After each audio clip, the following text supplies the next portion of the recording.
Juan 3:16 dice, porque de tal manera amó Dios al mundo que ha dado a su Hijo unigénito para que todo aquel que en él cree no se pierda, mas tenga vida eterna. Juan 3:16, este es un versículo que junto con Filipenses 4:13, todo lo puedo en Cristo que me fortalece, y el Salmo 23:1, Jehová es mi pastor, nada me faltará. Se han considerado en el top 3 de los versículos más famosos y más conocidos en el mundo y en la historia de la era cristiana. Ahora, la mayoría de los cristianos y el mundo no cristiano fija su atención mayormente en la primera frase del versículo, porque de tal manera amó Dios al mundo. Sin embargo, pasan por alto la condición que Dios ha impuesto en ese mismo versículo para disfrutar de ese amor de Dios. ¿Cuál es la condición? Dice, para que todo aquel que en él cree. Creer es la condición que Dios coloca, no solamente en ese versículo, sino en todas las escrituras, para poder disfrutar y gozar verdaderamente y plenamente de sus promesas y de su amor. Disfrutar verdaderamente de la salvación. Juan 3:36 dice, el que cree en el Hijo tiene vida eterna, pero el que rehúsa creer en el Hijo no verá la vida, sino que la ira de Dios está sobre él. Así que creer es la respuesta que Dios espera y siempre ha esperado de los hombres. Cuando los hombres consideran su palabra, consideran lo que Él dice, no debe haber otra respuesta diferente a creer. Una respuesta diferente sería sencillamente un insulto a Él. Una respuesta diferente a creer es un pecado contra Dios mismo. Ahora bien, a veces pensamos que creer tiene que ver con un asentimiento mental. Pensar simplemente, bueno, eso es verdad y ya lo acepto como verdad. Pero ese creer que Dios espera de cada uno de nosotros no es un mero asentimiento mental, sino que conlleva a una acción tangible y evidente. No es simplemente saber que eso es así y decir, bueno, está bien, lo creo que es verdad. Dios quiere que actuemos según esa verdad. Eso es alguien que realmente cree. Por ejemplo, antes de Juan 3:16 está Juan 3:14-15. ¿Y qué dice Juan 3:14-15? En el contexto en que el Señor Jesucristo está hablando con Nicodemo, le va a ilustrar cómo es creer en Dios. Juan 3:14-15 dice, y como Moisés levantó la serpiente en el desierto, así es necesario que el Hijo del Hombre sea levantado, para que todo aquel que en él cree no se pierda, mas tenga vida eterna. El Señor Jesucristo le dice a Nicodemo que creer en Dios no es simplemente saber de Dios. Creer en Dios, y lo ilustra con aquel evento que ocurrió, que se nos narra en el Pentateuco, acerca de ese episodio en que una de las tantas veces que el pueblo de Israel se quejó contra Dios, entonces el pueblo de Dios tuvo un juicio. Dios mandó serpientes agresivas, serpientes ardientes, violentas, y estas serpientes mordían y envenenaban y hacían morir al pueblo. Pero el Señor le dijo a Moisés que se hiciera una serpiente de bronce, que hiciera con material de bronce una forma de serpiente. Le dijo, coloca esa forma de serpiente en un asta bien alto para que todo aquel que mire eso sea curado la mordedura de serpiente. El Señor le está diciendo a Nicodemo, mira, en el Antiguo Testamento, en ese episodio, cuando la gente miraba, debería mirar no con desprecio. Eso me va a sanar. Eso me va a curar. No, yo necesito un antídoto. No, debían mirarlo con esperanza, esperando precisamente que esa promesa que Dios dijo, si tú miras eso, yo te voy a sanar. Debían mirarlo con esa expectativa de que eso me iba a curar, no por eso mismo, sino porque era la promesa de Dios. Amén. Así que Dios siempre espera que actuemos creyendo, o que el que cree debe actuar según eso. Otros textos de la Biblia nos mandan o nos dicen que creer es eso, Hechos 2:41. Luego que el apóstol Pedro ha predicado en el día de Pentecostés, la respuesta que hacen las personas es la siguiente, Hechos 2:41. Así que los que recibieron su palabra se fueron a casa. No, los que recibieron, los que creyeron su palabra, estaba predicando el evangelio, fueron bautizados. Hay un hecho en concreto que demuestran su creencia. Fueron bautizados y se añadieron aquel día como 3,000 personas. Romanos 12:1 también inicia con esa fórmula, así que, hermanos, os ruego por las misericordias de Dios. ¿Cuáles son esas misericordias? El apóstol Pablo ya lo ha dicho desde el capítulo 1 hasta el capítulo 11. En vista de toda esa misericordia que el apóstol Pablo del 1 al 11 en Romanos ha dicho, entonces dice, así que te ruego, hermano, que por esa misericordia presentes tu cuerpo en sacrificio santo, agradable a Dios, que es vuestro culto racional. Así que creer no es simplemente pensar que eso es cierto, creer es actuar. En pocas palabras, el que cree actúa de forma lógica y coherente con lo que dice creer.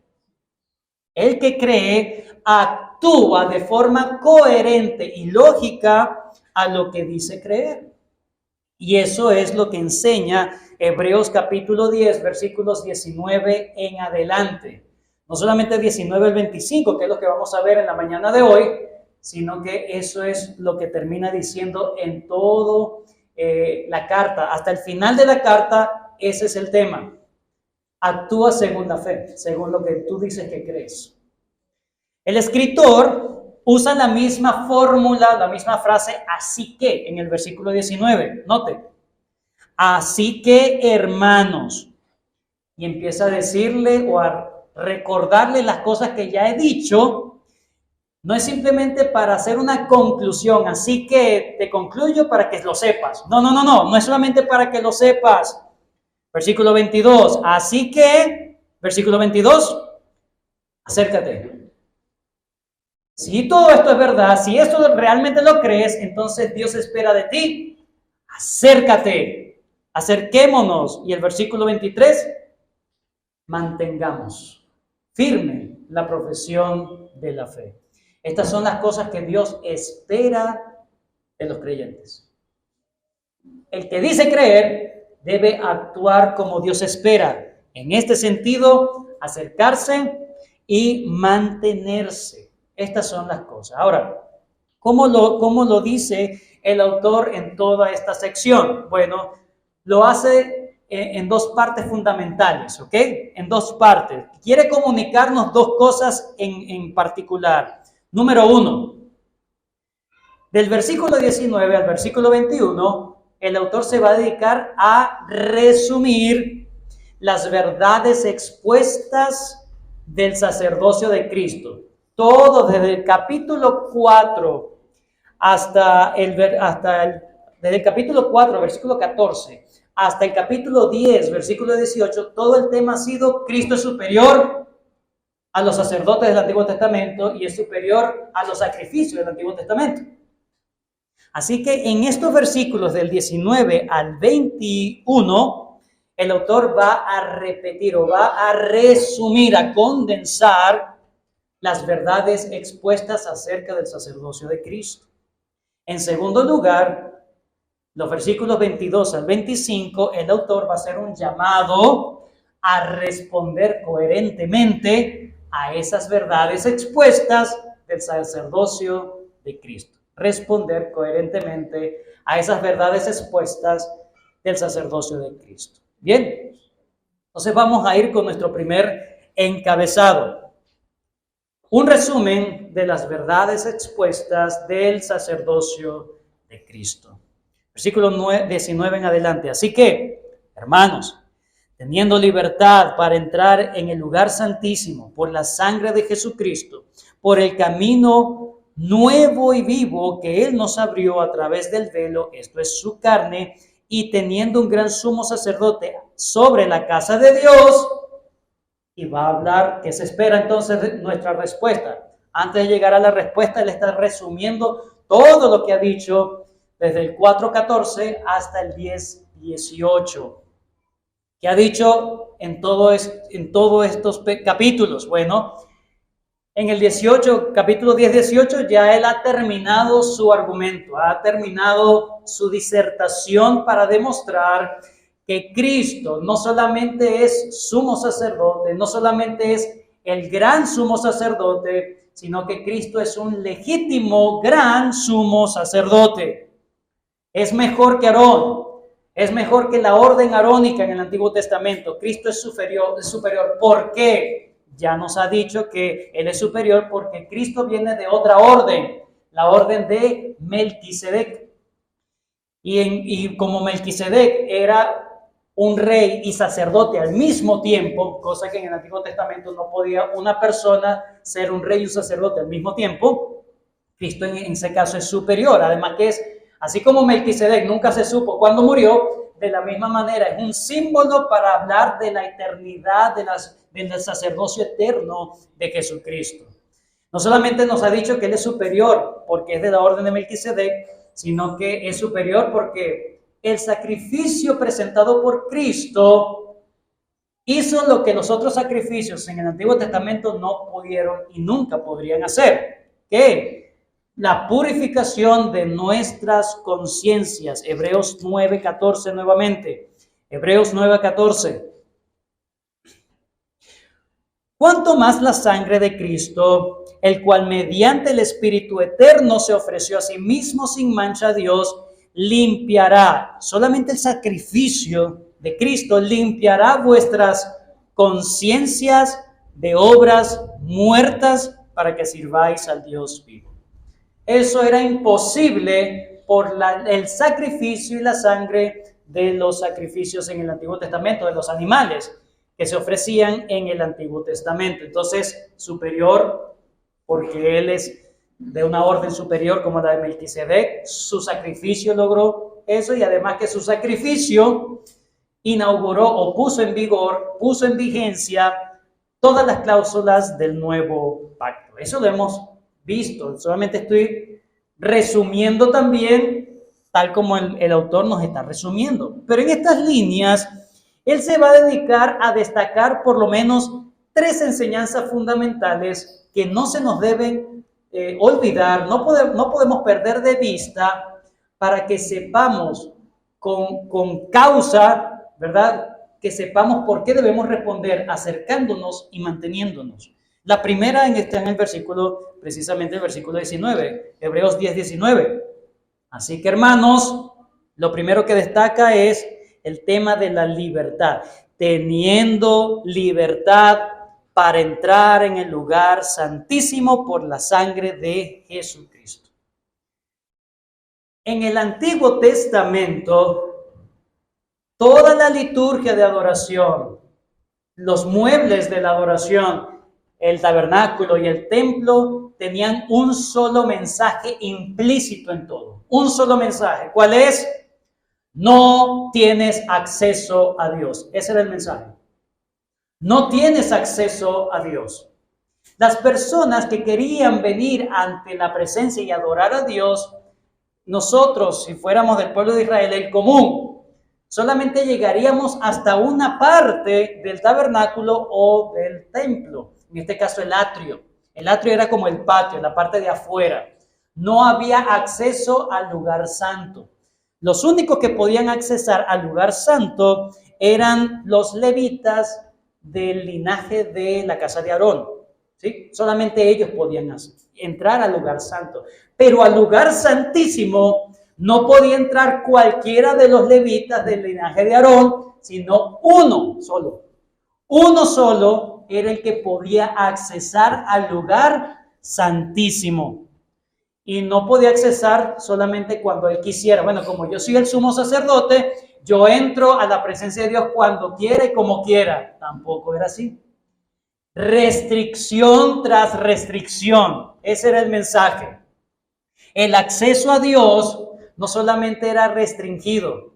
El sumo sacerdote podía entrar a ese lugar santísimo una sola vez en el año. Una sola vez en el año. De resto ministraban lejos, en el lugar santo y en el atrio. Así que era una restricción que Dios había mandado para que el pueblo entendiera. No tienes acceso pleno, no hay libertad de acceso a mi presencia. ¿Por qué? Porque llegar ante la presencia de Dios sin las condiciones que Dios había dado era peligroso.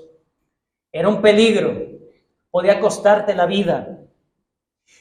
Un sacerdote que entraba en el día de expiación, ese único día en el año, y no habiendo cumplido los requisitos de rituales, de ceremonias para su purificación, con un mínimo error, él estaría entrando a su propia muerte,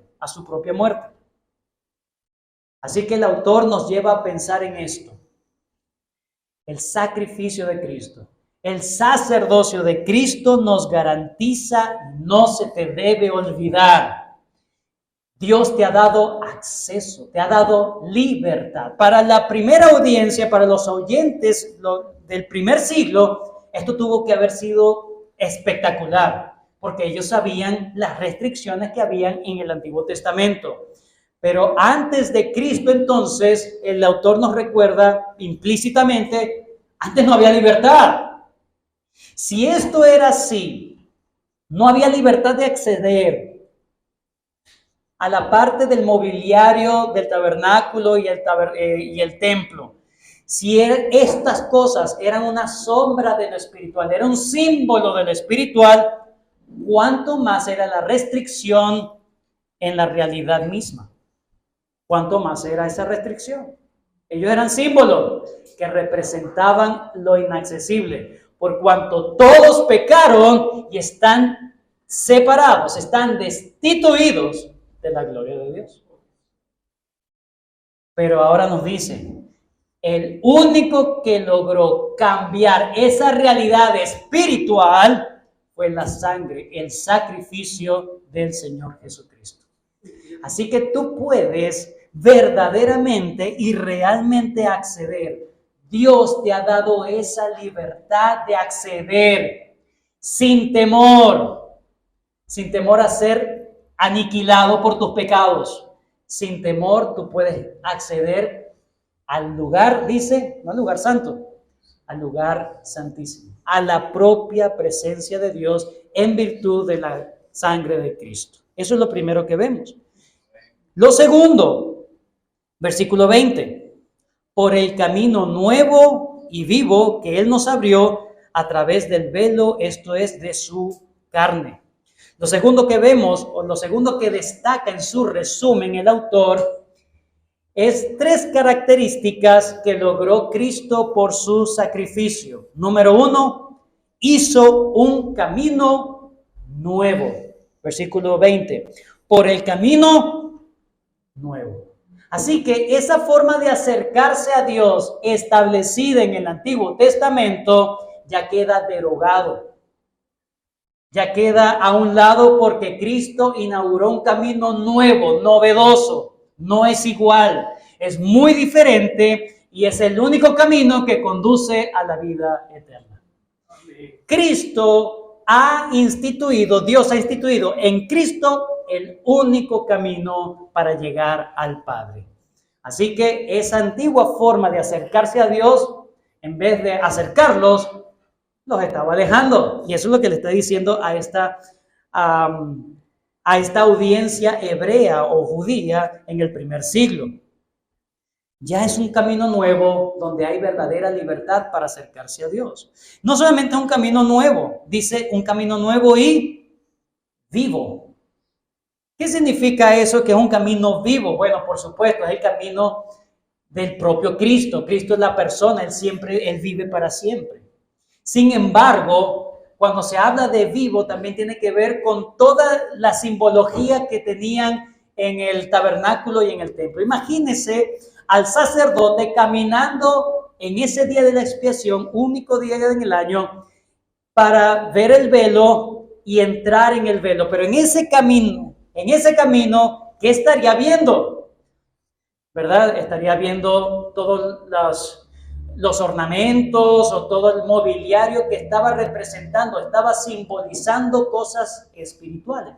Pero estas cosas en sí eran cosas inertes, eran cosas que no tenían vida en sí mismo, eran simplemente símbolos de lo real, pero eran objetos materiales. Cuando se acercaba al lugar santísimo, lo que encontraba era el arca del pacto. Pero era un cofre, era un arca, se había hecho por un ser humano. Sí, muy bonito lo que representaba el trono de Dios, pero al final era un objeto material inerte. El Señor nos ha dado un camino vivo a la realidad espiritual. Eso es lo que está diciendo el autor. Un camino verdadero, el nuevo camino que nos conduce en ese camino vivo de la libertad. Y en tercer lugar, ese camino fue a través del velo. Versículo 20, por el camino nuevo y vivo que Él nos abrió, Cristo lo abrió a través del velo, esto es, de su carne. El velo era lo que separaba el lugar santo del lugar santísimo, tanto en el tabernáculo como en el templo. El velo. Nadie podía acceder por dentro del velo, solamente el sumo sacerdote una vez al año, ya lo he dicho. Pero ese velo, ¿qué representa el velo? Separación. Eso es lo que representa el velo, ese es el símbolo del velo. Ese velo me está separando de Dios. La única manera para yo acceder dentro del velo es que yo pueda tener el acceso. El velo no me esté impidiendo acceder a Dios. Lo que está diciendo el autor es que nos recordemos aquel evento en que el Señor, Dios Todopoderoso, en el día de la muerte de nuestro Señor Jesucristo, el velo en el templo se rasgó. Ese velo que representa separación entre tú y Dios, Dios lo rasgó. ¿Por qué se rasgó ese velo? Una vez más, el sacrificio de Jesucristo no corresponde a la imposición del velo. ¿Qué quiero decir con esto? Hermanos, si Cristo, por su sacrificio, nos dio la entrada libre al Padre, nos dio la entrada libre a la presencia misma de Dios, el velo ya no puede estar, porque el velo está representando separación, pero Cristo cuando muere y su muerte, su sacrificio ha sido aceptada por el Padre, ese velo tiene que ser rasgado porque ahora está representando la nueva realidad espiritual. El velo no corresponde a la realidad espiritual de Cristo, por eso es que el verdadero símbolo del nuevo del nuevo pacto es un velo rasgado. Ese es el símbolo del nuevo pacto. Ahora, ese velo no lo rasgó una persona, no fue rasgado de abajo hacia arriba, fue rasgado de arriba hacia abajo. Dios mismo lo hizo para que tú tengas acceso. Ese es el mensaje. Y por último, en cuanto a estas cosas que el autor está enseñando, nos quiere recordar antes de llamarnos a responder, es lo que dice en el versículo 21. Y teniendo un gran sacerdote sobre la casa de Dios. Note que el autor no se dedica a hablar nuevamente de lo que significa que Cristo es sacerdote sobre la casa de Dios. Simplemente lo menciona porque él espera que eso ya esté claro. Él espera que eso esté fresco en nuestras mentes o en la mente de los lectores para que entiendan lo importante que es Cristo ella hizo esa comparación antes, ¿okay? Ha hecho ya esa comparación. Cristo es el hijo sobre la casa. En cambio, Moisés, cuando lo comparó con Moisés, Cristo es siervo en la casa. Así que está exponiendo estas verdades que ya lo ha estado diciendo, simplemente lo vuelve a repetir. ¿Por qué? Porque todo esto él está haciendo la base para que tú entiendas la implicación del llamado de Dios. Versículo 22 al 25. Ahora él va a llamar a responder coherentemente con todo lo que hemos aprendido hasta este momento en cuanto al sacerdocio de Jesucristo. Versículo 22. Pregunto, ¿qué quiere Dios de mí? ¿Qué quiere Dios de ti? Si todo esto es verdad, si Cristo lo ha alcanzado, si Dios por Cristo ha rasgado el velo, el cuerpo de Cristo fue rasgado, y el velo rasgado representa o simboliza el cuerpo rasgado de Cristo, el sacrificio de Cristo. Y ya no hay separación, hay acceso libre. El Señor dice, ven, acércate. Lo abrí para ti. Lo abrí para ti, dice el Señor. Todo lo queda expuesto. Él quiere que su pueblo crea. No usa la palabra creer en todo lo que vamos a ver, pero eso está implícito. Si tú crees que Dios ha dado esa libertad, ¿por qué te quedas fuera? ¿Por qué te mantienes al margen de ir a la presencia de Dios? Por eso dice, acércate, acerquémonos al Señor. Ahora, ¿cómo nos debemos acercar a Dios? Una cosa es acercarse, otra es la forma en cómo yo me acerco a Dios. No te debes acercar en tus términos, debes acercarte en los términos de Dios. Y estos son los términos de Dios. Número uno, acercarse, dice con corazón sincero. El Señor está extendiendo su invitación misericordiosa. Quiere que te acerques. No hay otro mensaje. El mensaje es, ya yo quité todas las restricciones que yo mismo había puesto, pero ahora hay esa libertad. Por eso yo te pido que aceptes mi invitación. Hermanos, es inaudito que Dios haya quitado ese velo de separación verdadero, no es tanto el del templo o el del tabernáculo, sino el verdadera separación entre Dios y nosotros, a costa del sufrimiento y la muerte de nuestro Señor Jesucristo, para que tú lo rechaces. Él nos invita a responder positivamente a tan grandiosa, generosa, misericordiosa y condescendiente invitación.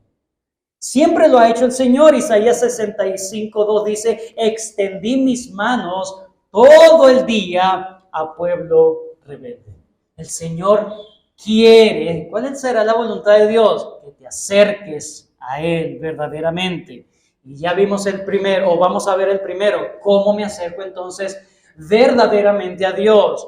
En primer lugar, con corazón sincero, significa sin doblez. Corazón sincero sin doblez, es decir, no con un amor dividido.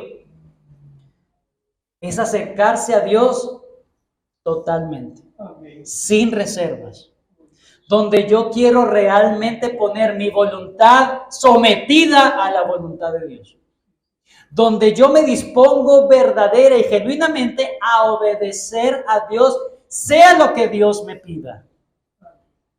Dios nos está diciendo, hermanos, como dice en Proverbios 26, dame, hijo mío, tu corazón y miren tus ojos por mis caminos.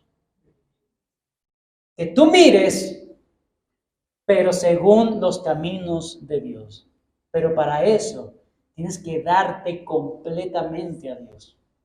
No una parte de ti, Es estar dispuesto a morir a ti mismo, a tus propios placeres, para entonces tú puedas someterte a la voluntad y a los designios de Dios. No todo cambio de vida significa un cambio de corazón, pero todo cambio de corazón trae un cambio de vida. Tú puedes decir, bueno, ahora voy a hablar como cristiano, voy a vestirme como cristiano, voy a estar bien temprano en la iglesia, voy a hacer silencio, voy a estar escuchando y ya. Eso no te hace cristiano, aunque un cristiano hace eso. ¿Qué es lo que Dios quiere? Tu corazón. Que no haya otra prioridad en tu vida que no sea Dios. Tú te has entregado sinceramente a Dios. Tú te has entregado sin reservas a Dios. Que tú estás mirando las cosas según la óptica divina y quieres realmente agradar al Padre. O para ti el cristianismo es simplemente venir a sentarse, escuchar un domingo y ya. Lo demás hago y deshago en mi vida. Venir delante de Dios no es simplemente cambiar mi forma estética, mi forma externa, es un cambio de corazón. Y es un cambio de corazón donde yo realmente, para mí, la prioridad en mi vida, una vez más, la prioridad en mi vida, lo primero en mí, siempre está girando en torno a Dios. Ese es alguien que está respondiendo coherentemente. Menos de eso es una blasfemia. Menos de eso, Dios te va a juzgar. Y en segundo lugar, miren, versículo, otra forma de acercarse. No otra forma, sino que sigue, esto sigue. Acerquémonos con corazón sincero. Luego dice, en plena certidumbre de fe. Completamente creyendo a su totalidad. Ahora, esta es la base de entregarse en corazón completo a Dios. O como dice el Señor, resumiendo la ley, amarás al Señor tu Dios con toda tu alma, con toda tu mente, con todas tus fuerzas y con todo tu corazón. ¿Cómo lo amo así? Bueno, cuando tengas plena certidumbre de fe. No me voy a extender para explicar lo que significa plena certidumbre de fe, porque eso lo vemos bien ilustrado en Hebreos capítulo 11. En Hebreos capítulo 11, todas estas personas actuaron en plena certidumbre de fe. Y eso entonces vamos a esperar a ver cómo se ve una persona que actúa en plena certidumbre de fe. Así que vamos a dejarlo hasta aquí, esta parte. Pero nos ha dicho, con corazón sincero, donde tu corazón no esté dividido entre tú y Dios, entre Dios y las riquezas, entre Dios y el trabajo, entre Dios y la familia, entre Dios y mis placeres. No. ¿Quién dicta tu vida? ¿Quién rige tu vida? ¿O es Dios o no lo es? Con corazón sincero, íntegro, en plena certidumbre de fe. Y luego dice, así se debe acercar a Dios, purificados los corazones de mala conciencia y lavados los cuerpos con agua pura. Con agua pura. Estas dos cosas de purificación del corazón y lavamiento del cuerpo con agua pura son dos cosas que hablan de la obra del Espíritu Santo en una persona. ¿Okay? Por supuesto, cuando se habla lavado los cuerpos con agua pura, está haciendo referencia a cómo era el ritual de purificación de los sacerdotes. Pero al final los sacerdotes podían estar bien limpios por fuera, pero su corazón lejos de Dios. Así que lo que está diciendo acá, y siempre la parte de purificación, de limpieza, siempre tiene que ver con la obra interna del Espíritu Santo. Note estos pasajes. Tito 3:5.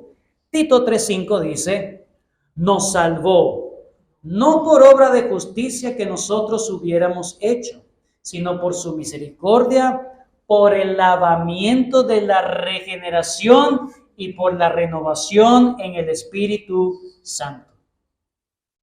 Por el lavamiento. Y eso es una obra interna del Espíritu Santo. Primera de Pedro 1:22, habiendo purificado vuestras almas por la obediencia a la verdad mediante el Espíritu. Así que cuando se habla de purificación del corazón o lavamiento del corazón, se está haciendo referencia al nuevo nacimiento, a la regeneración. Y cuando dice lavados los cuerpos con agua pura, no se está haciendo referencia al bautismo. Se está haciendo referencia a la santificación externa, la que se ve. Así que Dios, por medio del Espíritu Santo, dice, purificados los corazones de mala conciencia y lavados los cuerpos.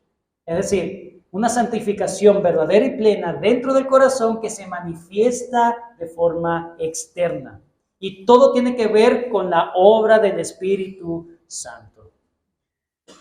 Lo que dice el autor es que nos debemos acercar con un corazón pleno delante de Dios, con plena certeza de la fe. ¿De qué fe? De todo lo que él ha estado diciendo, de que Cristo es nuestro sumo sacerdote, que su sacrificio nos da esa entrada y nos da esa libertad para entrar a la presencia de Dios, sino también para ser o siendo ya, no es para ser purificados, acércate para ser purificado, no, ahí dice por haber sido purificado. Por eso es que en el versículo 19 dice, así que hermanos, les llama hermanos. Él no le está hablando a las personas para que se acerquen a Dios a purificarse. Él está hablando a hermanos que ya se han acercado a Dios y han sido purificados. Esto quiere decir que no debemos ver estas características de acercarse a Dios de manera horizontal. Esto y aquello. No, sino de manera vertical. ¿Cómo hago para acercarme a Dios con corazón sincero? Debo entonces, la base es tener plena certidumbre de fe. Ay, ¿cómo tengo plena certidumbre de fe? Si tu corazón ha sido purificado y lavado tu cuerpo. Si no has sido regenerado, si no has nacido del agua y del Espíritu, como dijo el Señor Jesucristo en Juan 3, si no has nacido de nuevo, no puedes ver el reino de Dios.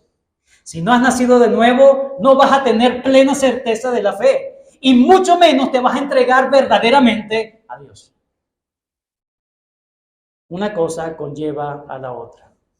Como dice Santiago 4:8, acercaos a Dios y Él se acercará a vosotros. Si tú te acercas verdaderamente y anhelas verdaderamente aceptar esta invitación de Dios, acércate a mi presencia. ¿Qué es lo que debes hacer? Acercarte. Si tú te acercas, el Señor dice, yo me acerco a ti. Yo hago mi obra, pero acércate a Dios. Deja de rechazar siempre al Señor en tu vida. Deja de rechazar la invitación que el Señor te ha estado haciendo en esta iglesia local, porque siempre en esta iglesia local hemos estado predicando el Evangelio. Y una y otra vez hemos estado hablando acerca de que no rechaces a Cristo. Clama entonces a Dios. Clama a mí y yo te responderé. Yo me he acercado a Dios, gloria al Señor. ¿Hay evidencias de eso? Yo nunca me he acercado a Dios verdaderamente. Para mí la religión yo la respeto, pero entregarme así, tú sabes, así como fanático. Si no te has entregado al Señor verdadera y plenamente, clama hoy. Clama. Mantenerse lejos, mantenerse distante, no aceptar el ofrecimiento condescendiente, amoroso, misericordioso y bondadoso de Dios, o dejarlo algo ligero, Dejar este ofrecimiento de manera opcional, hermanos, es una gran afrenta a Dios. Es un gran pecado. Es una burla a Dios porque estás despreciando la mano de Dios. Así que, ¿qué crees tú, hermano, que pasará con alguien que se le diga, acércate a Dios porque en Cristo hay libertad de acercarse plenamente a Dios? Pero la persona no, yo lo dejo para después. La religión es para los viejos. Yo vivo mi vida. ¿Qué crees tú que pasará con alguien que se aleja de Dios, que se pone al margen, que no quiere entregarse a Dios? Bueno, eso es lo que el autor de Hebreos nos va a decir desde los versículos 26 en adelante. Y es una de las advertencias más duras que encontramos en el Nuevo Testamento. Pero no lo vamos a tocar hoy porque ahorita solamente nos quedamos con acércate a Dios. Muy bien. Para terminar, no solamente recuerda, lo que hace el autor es recordarnos la doctrina de lo que significa que Cristo es nuestro sacerdote y sacrificio perfecto, lo que logró. No solamente nos ha llamado a acercarnos, sino que también nos llama en el versículo 23 a mantenernos. Mantengamos firmes sin fluctuar la profesión de nuestra esperanza. Esta es la segunda respuesta que Dios espera. La primera es que tú te acerques verdaderamente. Y la segunda es, si te has acercado, no te alejes entonces. Mantente ahí. Mantente cerca de Dios. Esta es la segunda respuesta.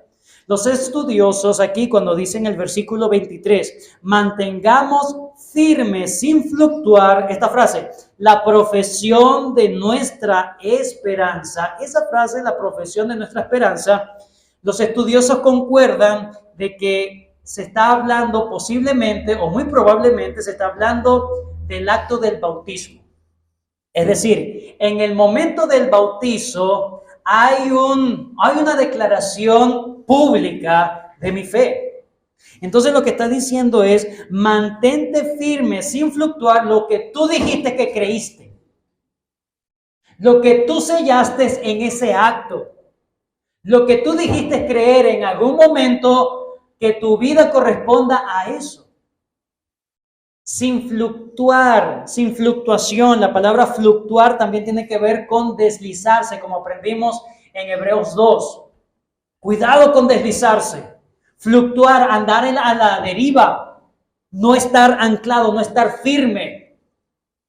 Es como aquella ilustración que nos dio el pastor Luis en aquel momento de Hebreos 2, de aquel recipiente, aquella taza, que se le echa agua y uno se va y al otro día no hay.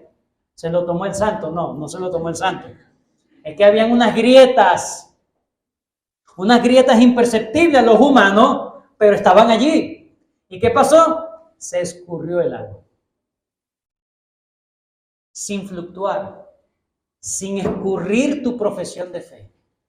Está pendiente de cómo está tu comunión con Dios, de cómo está tu fe en el Señor. Así que dice, manténlo, retén, esa es la palabra, retén eso, que no se te escape. Tienes que estar pendiente, cuidadoso de que no se esté deslizando de tus manos la profesión de fe. Hay que permanecer, hay que retener, hay que mantenerlo y mantenerlo firme. Bueno, ahí se ve. No, firme, como desde el primer día. Pero el autor, inspirado por el Espíritu Santo, no solamente pudo haber dicho, mantengamos firme la esperanza de nuestra profesión. Ya, listo. Porque el que no se mantiene firme, le va a pasar esto. Sí, pudo haber seguido así. Pero inspirado por el Espíritu Santo, nos dice cómo es la forma de mantenernos firmes. Así como nos ha dicho cuál es la forma de acercarse, ahora nos va a decir cuáles son los medios que Dios ha dispuesto para que tú te mantengas firme. ¿Cuáles son esos medios? El primero, la meditación en la palabra de Dios. Nota esto, el primero. Y mantengamos firme, sin fluctuar, la profesión de nuestra esperanza, porque fiel es el que prometió. Fiel es el que prometió. Hermanos, no hay otra fuente de revelación para conocer y profundizar del carácter de Dios que las Escrituras. ¿Cómo puedes tú mantenerte firme en la fe si no conoces el carácter de Dios, que Él es fiel a sus promesas? Necesitas meditar en la palabra de Dios. Oh, pastor, es que no sé cómo se medita. ¿Por qué? Es que ni la leo.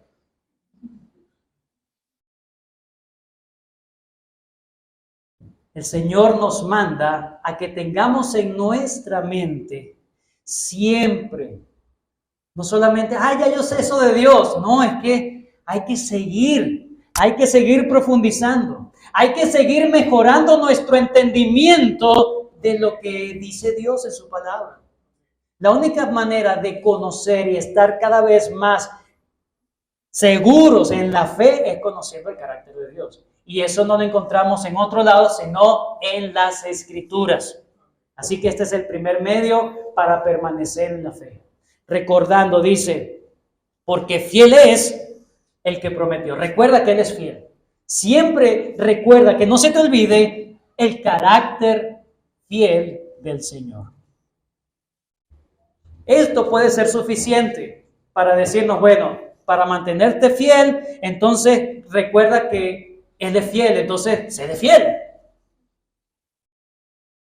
Pero una vez más, el autor está inspirado por el Espíritu Santo y el Señor entiende nuestra debilidad. Y por eso nos da 2 medios de gracias adicionales para que nos ayuden en nuestra vida cristiana. Ya hemos visto meditar en la persona, en la obra, meditar, recordar en la persona de Cristo, de Dios, de su fidelidad, de sus atributos. Y eso solamente por medio de las Escrituras.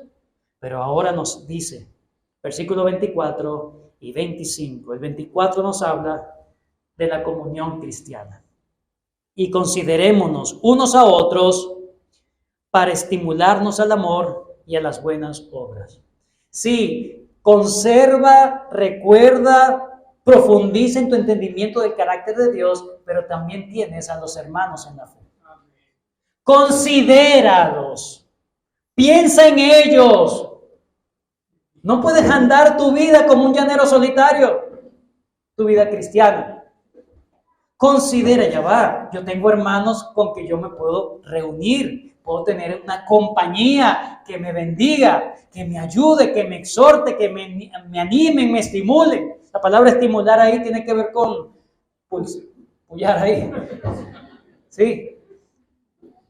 Lo mismo que le hacían a los caballos para que arrancaran. A veces necesitamos que nos ayude para arrancar en la vida cristiana. Necesitamos la ayuda de los hermanos. Pero note, es en la compañía de santos, no en la compañía de los que se dicen ser cristianos y dicen puras tonterías. Y no hay verdadero comunión en Cristo allí. ¿Okay? No es hacer una parrilla, ¿verdad? Y ver un juego todos juntos, ahí hay comunión cristiana. No. Usted lo puede hacer, por supuesto, y me invita. Pero tiene que ver con la conversación que yo tengo con otro. El consejo que yo puedo tener con otra persona. Eso es la comunión cristiana. ¿Tú tienes amigos en la iglesia? Pregunto. ¿Tú tienes amigos en...? No, yo los conozco. Ah, sí, por nombre. Si tú me muestras la cara, lo mejor. Tú tienes comunión con los hermanos de la iglesia. Ahora, el autor no está diciendo simplemente para que ellos te estimulen, sino para que tú lo hagas con otros. Dice, considerándonos unos a otros para estimularnos juntos al amor y a las buenas obras. No es simplemente tener a alguien que me esté arreando, es que yo también tengo que arrear a los demás. Es que yo también debo preocuparme por la vida de los otros, donde yo esté ayudándolos también, donde yo, mis palabras, mis actitudes, mi testimonio también estén influenciando a los otros para el Señor. Y no esperando, bueno, es que no me llaman, llama tú. Que los que te están rodeando sean edificados por lo que tú hablas, por lo que tú, cómo te conduces. Esa es la responsabilidad cristiana. Considerándonos unos a otros para estimularnos al amor y a las buenas obras. Versículo 25. No dejando de congregarnos. No dejando de congregarnos. El autor termina esta gran exhortación a su audiencia diciéndoles: no desprecies la congregación. No la desprecies. No la tomes de forma trivial. No es trivialidad cuando tú vienes y te reúnes el domingo, hermano. No es trivialidad cuando tú haces el esfuerzo y vienes y estás en el día de oración. No es trivialidad. No estamos perdiendo el tiempo. Si estamos perdiendo el tiempo, está bien que no vengas. Pero, hermanos, no desprecies la iglesia. Cuando la iglesia se reúne, Dios va a dar una bendición muy especial. ¿Sabes por qué? Porque es precisamente en el día del Señor donde hay meditación de la palabra de Dios y donde hay comunión cristiana. Todo en un mismo día, en un mismo momento. El Señor te va a bendecir más. No, pero yo tengo otras prioridades que congregarme. Una cosa es ser impedido providencialmente para congregarme, que no puedo. Por enfermedad, accidente, cualquier situación me impide congregar. Y el cristiano verdadero se duele. Esta situación me ha impedido congregarme. Es como un velo que me está separando de Dios. Señor, ten misericordia, quita este velo. Permíteme acceder nuevamente a tu presencia. Pero qué triste es cuando hay personas, como dice, como algunos tienen por costumbre. Cualquier cosa es buena para escaparme. Yo te pregunto, y voy a hablar con los muchachos, con los niños sobre todo, o los jóvenes, que son nuestros hijos. ¿Por qué vienes tú a la iglesia? ¿Por qué vienes tú a la iglesia? No, porque tú sabes, después no tengo. Si tu papá y tu mamá dejaran de asistir a la iglesia, ¿tú seguirías asistiendo? Piensa en eso. ¿Tú seguirías realmente buscando la presencia de Dios? Hermanos, asistir a la iglesia es una señal de haberte acercado espiritualmente, verdaderamente a Cristo. Alejarse de la comunión de la iglesia, alejarse de los cultos de la iglesia, es una señal de estarte alejando de Dios. Cada vez que la iglesia se reúne para adorar, hermanos, es un medio de gracia muy grande. No lo desprecies. Haz todo el esfuerzo por estar.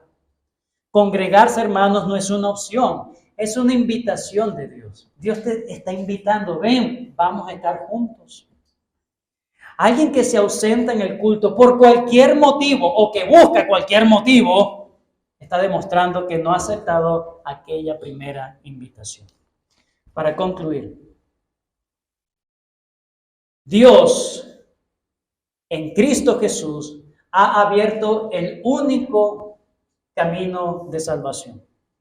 Cristo es el gran sumo sacerdote. Solamente Él nos conduce a Dios. No hay otro camino aparte de Cristo. Su sacrificio, hermanos, ha abierto de par en par la entrada, el acceso a Dios mismo, sin ninguna restricción.